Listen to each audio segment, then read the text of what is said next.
Hello दोस्तों, welcome to complex step classes.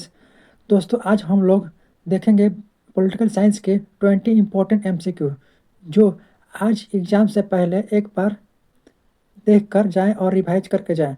जो है इम्पोर्टेंट एमसीक्यू है इंटरमीडिएट फाइनल एग्ज़ाम के लिए 2026 के लिए बहुत ही इम्पोर्टेंट है। ये पॉलिटिकल साइंस का बार बार पूछे जाने वाले 20 एमसीक्यू पूछे जाते हैं, इसलिए ये अलग से छाट को 20 एमसीक्यू लाए हैं आपके लिए। इसलिए एग्ज़ाम से पहले 5 मिनट पहले इसके रिवाइज कर कर जाए और याद कर कर। चलिए स्टार्ट करते हैं। दोस्तों, स्टार्ट करने से पहले हमारे चैनल को सब्सक्राइब करिए और सपोर्ट करिए। आज जो भी हमारे चैनल को 500 प्लस सब्सक्राइब कंप्लीट करेगा और हमारे चैनल को सपोर्ट करेगा, हम भगवान से विनती करेंगे उसको एग्ज़ाम में अच्छे नंबर से लिखाएगा और पास हो जाएगा। चलिए स्टार्ट करते हैं क्वेश्चन नंबर 1 से। क्वेश्चन नंबर 1 है कि क्वेश्चन नंबर 1 है which fundamental right is called heart and soul of Indian constitution? A right to equality, B right to freedom, C right to religion, D right to constitutional remedies. इसको हमारे answer देने से पहले और comment में इसका answer बताएं और स्किप मत करें और हर एक क्वेश्चन का आंसर कमेंट में ज़रूर दें। तो क्वेश्चन नंबर 1 का आंसर है इसका D, right to constitutional remedy, D.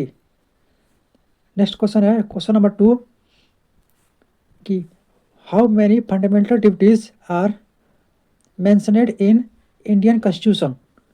बताना है कि कितने फंडामेंटल ड्यूटीज़ है भारत के कॉन्स्टिट्यूशन में मेंशन किया गया है।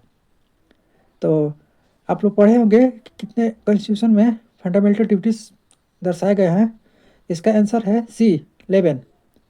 11 फंडामेंटल ड्यूटीज़ है जो इंडियन कॉन्स्टिट्यूशन में दिखाया गया है। तो नेक्स्ट क्वेश्चन है 3। देखते हैं अगला क्वेश्चन है 3 कि which article of Indian constitution eliminate untouchability? कौन सा जो है आर्टिकल है इंडियन कॉन्स्टिट्यूशन का जो एलिमिनेट करता है अनटचबिलिटी को, छुआछूत को? तो इसका आंसर है डी, कॉन्स्टिट्यूशन आर्टिकल जो है 17 है जो छुआछूत को एलिमिनेट करता है। 4 है नेक्स्ट क्वेश्चन कि how many type of freedom are provide by article 19? कितने फ्रीडम है, कितने टाइप का फ्रीडम है जो आर्टिकल 19 में प्रदान करता है? तो इसका 4 का आंसर है सी, 6। नेक्स्ट क्वेश्चन है क्वेश्चन नंबर 5 कि which right has been removed from the list of fundamental right of Indian constitution? कौन सा राइट है जो फंडामेंटल राइट की लिस्ट से हटा दिया गया है इंडियन कॉन्स्टिट्यूशन में? इसका बताना है कि ए है राइट टू रिलीजन, बी है राइट टू एजुकेशन, सी है राइट टू पॉवर्टी, डी है right to equality. Question number इसका 5 का आंसर होगा C, right to poverty. Right to poverty को हटा दिया गया है। क्वेश्चन नंबर 6 है कि which article provide equality before law? यानी कि कौन कानून के समझ समानता के अधिकार किस अनुच्छेद में दिखाया गया है? इसका आंसर है क्वेश्चन नंबर 6 का ए, आर्टिकल 14 में। क्वेश्चन नंबर 7 है कि in which category fall right to property? किस कैटेगरी में राइट टू प्रॉपर्टी को दर्शाया गया है? क्वेश्चन नंबर 7 का आंसर है A, legal right. Question number 8 है कि in which part of Indian constitution are directive principle of state policy prescribed? Question number 8 का है answer C, part 4। Question number 9 देखते हैं which can issues right for protection of fundamental duties? Question number 9 का answer है a supreme court कह रहा है कि मौलिक अधिकार को लागू करने के लिए कौन रिट जारी कर सकते हैं, इसलिए सुप्रीम कोर्ट जो है जारी कर सकते हैं।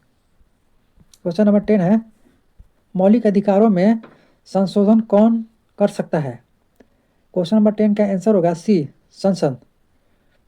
क्वेश्चन नंबर 11 है कि where was the first meeting of constituent assembly held? पहले जो है कॉन्स्टिट्यूएंट कहाँ पर रखा गया था? सबसे पहले संविधान के प्रथम बैठक कहाँ हुई थी? तो इसका जो है आंसर है 11 का ए दिल्ली में। मद्रास में नहीं होगा और मुंबई में भी नहीं होगा और कलकत्ता में नहीं हुआ था। इसका पहला मीटिंग जो है कॉन्स्टिट्यूएंट का असेंबली का दिल्ली में रखा गया था, इसलिए ए। क्वेश्चन नंबर 12 है कि which constitutional amended is called mini constitution? इसका आंसर है सी 42 का 13 है, which article proscribe the procedure of amended? इसका आंसर है 13 का बी। क्वेश्चन नंबर 14 है कि article 324 describe the constitution and function of which organisation? A election commission. Question number 15 है, how many members are there in election commission as per the original constitution? कितने members हैं election commission के अंदर?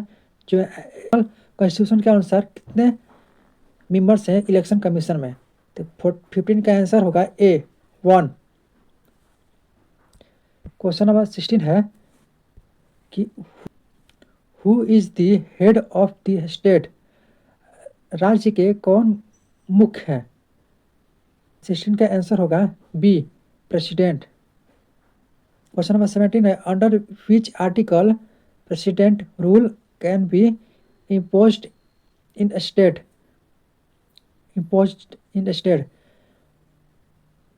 किस article में president rule को राज्य में लागू किया जा सकता है? किस आर्टिकल में? तो क्वेश्चन नंबर 17 का आंसर होगा सी आर्टिकल 356 में। नेक्स्ट क्वेश्चन है 18, who can be impeached under article 61 of the Indian constitution? Question number 18 का आंसर होगा ए प्रेसिडेंट। नेक्स्ट क्वेश्चन है 19, to whom the council of minister is collectively responsible? कर रहा है कि किसके प्रति काउंसिल ऑफ मिनिस्टर रिस्पॉन्सिबल होता है? 19 का आंसर होगा ए लोकसभा। क्वेश्चन नंबर 20 है, लास्ट क्वेश्चन है जो बहुत ही इंपॉर्टेंट लास्ट क्वेश्चन, इसको देख के ही जाइएगा। और क्वेश्चन नंबर 20 है कि to which house prime minister Manmohan Singh was member? कह रहा है कि किस संसद के प्राइम मिनिस्टर मनमोहन सिंह संसद थे? तो जो 20 के आंसर होगा बी राज्यसभा के प्राइम मिनिस्टर मनमोहन सिंह सदस्य थे। तो इसलिए लास्ट क्वेश्चन है, इसको जरूर देखकर ही जाइएगा और ज़रूर एग्जाम में पूछे जाएंगे 20 क्वेश्चन। इसलिए थैंक यू दोस्तों, हमारे चैनल को सब्सक्राइब करिए, लाइक करिए और शेयर करिए। Thank you.